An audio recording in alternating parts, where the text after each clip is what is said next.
हमारे साथ दिलीप घोष जी हैं बंगाल के बारे में, आइए हम इनसे बात करते हैं। सर, बंगाल में कल भी हिंसा और एक आपके कार्यकर्ता मारे गए और ये सिलसिला कुछ समय से चलता जा रहा है, ये कब थमेगा? पिछले 4-5 साल से ये जो राजनीतिक हिंसा ये काफ़ी ऊपर आ गया है। नया कोई बात नहीं है, पिछले 45 साल से जब से कम्युनिस्ट लोग वहाँ हैं तब से हिंसा आई है और आज वो एक चरम पर है। टीएमसी जितना अनपॉपुलर हो रहा है, जितना ज़मीन खिसक रहा है उनका पैर तले, उतना हिंसक होकर के भाजपा के कार्यकर्ताओं पर अटैक कर रहे हैं। कोरोना महामारी के समय भी हिंसा चली, खून हुए हमारे कार्यकर्ता। अभी दुर्गा पूजा चला, उस समय 5-6 कार्यकर्ता की हत्या हुई है और माननीय अमित शाह जी का प्रवास हुआ, उसके बाद फिर शुरू हो गया है। कल रात को 10 बजे के बाद सौरभ सोम बोल के हमारे दुर्गापुर के बूथ कर्मी है, उसको अगवा किया गया है और आज सुबह उसका डेड बॉडी जंगल में मिला है। इस प्रकार नृशंस हत्या लगातार चल रहा है। लगभग 120 कार्यकर्ताओं की हत्या हुई है। कितने लोग आहत होकर के हॉस्पिटल में घर छोड़ करके 28,000 केसेस चल रहे हैं हमारे लाखों कार्यकर्ता के ऊपर। इस प्रकार एक हिंसक सरकार जो हिंसा को ही अपना पॉलिसी बना लिया है विरोधी को रोकने के लिए, इनके खिलाफ हम लड़ रहे हैं। लोग आज बीजेपी के साथ हैं। ये सरकार जब जाएगी तब हिंसा वहाँ समाप्त होगी। सर, क्या ये ह्यूमन राइट इशू नहीं बनता है जो बंगाल में पॉलिटिकल डेथ्स हो रही हैं? बिल्कुल ह्यूमन राइट्स इशू है, लेकिन बंगाल में कोई भी व्यवस्था आज बचा नहीं कि जहां जाके आप अभियोग कर सकते हैं।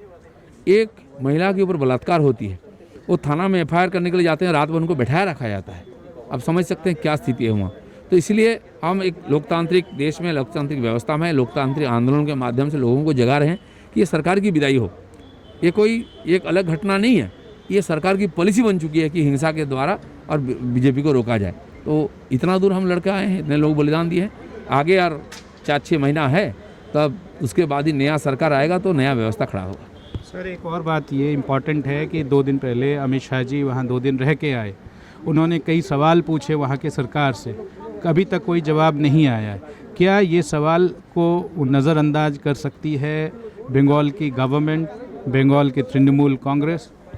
देखिए, सरकार के पास कोई उत्तर नहीं है इस सवाल का, इसलिए वो कुछ बोल नहीं सकते। लेकिन इस सवाल का जवाब अगले चुनाव में वहाँ की जनता देगी। वहाँ कोई कानून व्यवस्था नहीं है, उद्योग की स्थिति बहुत ख़राब है, शिक्षा की हालत भी ख़राब है, बिजनेस तो टूट चुके हैं, लोग भाग रहे हैं वहाँ से, दिल्ली आ रहे हैं हमारे वहाँ के बिजनेसमैन। इस प्रकार एक व्यवस्था हम जी रहे हैं और लड़ाई कर रहे हैं व्यवस्था बदलने के लिए। लोकतांत्रिक पद्धति के कारण माध्यम से ही बदलेगा, लोकतंत्र ही नहीं हुआ। हम भी बार बार जाके पूछते हैं सरकारी ऑफिसर को, कोई सुनने के लिए तैयार नहीं है। पुलिस के लोग पूरा टीएमसी के कैडर बन चुके हैं, इसलिए बहुत ज़्यादा उम्मीद सरकार से नहीं है। जनता इसका निर्णय करेगा। सर, ये जो कोरोना का जो वहाँ नंबर्स हैं, वो नंबर्स सेंट्रल गवर्नमेंट को नहीं मिल पाती हैं, या रियलिस्टिक नंबर्स नहीं मिल रहे हैं, या डॉक्टर्ड नंबर्स हैं, इससे कितना प्रभावित बंगाल के लोग हैं, कोरोना से कितना त्रस्त हैं? देखिए, बंगाल में 10 करोड़ लोग हैं, बिहार में भी उतना है। बिहार में हर दिन 1.5 लाख का टेस्ट होता है, बंगाल में 44,000 का होता है। उड़ीसा में उसका 1/3 लोग हैं, वहाँ भी लगभग 50,000 से ज़्यादा। यूपी में 1.5 लाख से ऊपर होते हैं, 2 लाख होते हैं। गुजरात में भी 1 लाख से ज़्यादा करते हैं, वहाँ आधा से भी ज़्यादा लोग हैं। तो जानबूझ करके वहाँ आंकड़ा को कम करने के लिए टेस्ट ही बंद कर चुके हैं। सेंट्रल एजेंसी को दिया नहीं जाता है सैंपल, तो इसीलिए 4,000 में ही उसको रोक के रखा गया है 1 महीना से, जानबूझ करके।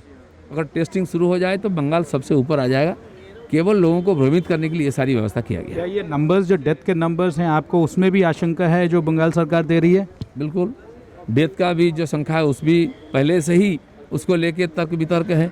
तो उसको कोमोर्बिडिटी ये वो दिखा करके जो संख्या दिखाया जाता है उसका डबल होना चाहिए आंकड़ा। लेकिन एक समय तो सर वो कुछ वीडियोस भी आए थे कि वो रात को उठा करके कोरोना पेशेंट को आइसोलेट करके रात को जा करके उनका कोई और नाम पे कोई और उसमें डिसीजन ले करके कोई और जगह उनको उनका अंतिम संस्कार किया जा रहा था। ऐसा बहुत वीडियो आया है, सड़ा हुआ डेड बॉडी को पीछे से छुपके से लेके जलाया जाता है, दफनाया जाता है कि आंकड़ा कम करके दिखाया जाए। इस चालाकी के कारण बंगाल के लोग दहशत में हैं। वास्तव स्थिति किसी को पता ही नहीं चलता है कि कितना दूर बीमारी फैली हुई है। तो ये सरकार की मनसूबा ऐसा है कि सब जगह झूठ फैला करके राज चलाने के लिए, इसलिए इनकी विश्वसनीयता ही खत्म हो गया है। पब्लिक इनको विश्वास नहीं करता है। आप जब आपकी सरकार आएगी तो क्या आप ये सारे जो सिचुएशंस हैं इनको खोलेंगे, चाहे वो डेथ का मामला हो, चाहे कोरोना वायरस का नंबर्स हो? बिल्कुल बिल्कुल, पूरा देश में जहाँ जहाँ हमारी सरकार है वो काम कर रहे हैं स्वच्छता के साथ। बंगाल में भी वही होगा। पहले जो सरकारी संतरास चल रही है उसको हम बंद करेंगे। वहाँ के विरोधी लोग दहशत में राजनीति करते हैं, बात करने की अनुमति नहीं है, प्रोग्राम करने की अनुमति नहीं, मैदान नहीं मिलता है, हॉल नहीं मिलता है। इस प्रकार एक और लोकतांत्रिक परिवेश में हम काम कर रहे हैं, लेकिन बलिदान भी दे रहे हैं, तो हमारे हाथ से बंगाल का परिवर्तन होगा। तो ये थे दिलीप घोष जी, ये बंगाल के अध्यक्ष हैं बीजेपी के, और इन्होंने दो बहुत इम्पोर्टेंट महत्वपूर्ण बिंदु पे इन्होंने अपने विचार रखे। एक तो ये जो पॉलिटिकल किलिंग्स हैं, और दूसरा कोरोना वायरस, जिसके कोरोना वायरस के नंबर्स भी बढ़ रहे हैं और डेथ के नंबर्स भी बढ़ रहे हैं। लेकिन जिनका कहना है, दिलीप घोष जी का कहना है कि 4000 के आसपास ही नंबर कोरोना वायरस के नंबर्स वो दिखाए जाते हैं सरकारी आंकड़ों में, जिस पे इनको संदेह है। दिल्ली बीजेपी ऑफिस से राजेश त्रिपाठी कैमरामैन के साथ मैं प्रणव प्रखर, विजन टेलीविज़न वर्ल्ड के लिए।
Download Tarang online radio app from Google Play Store.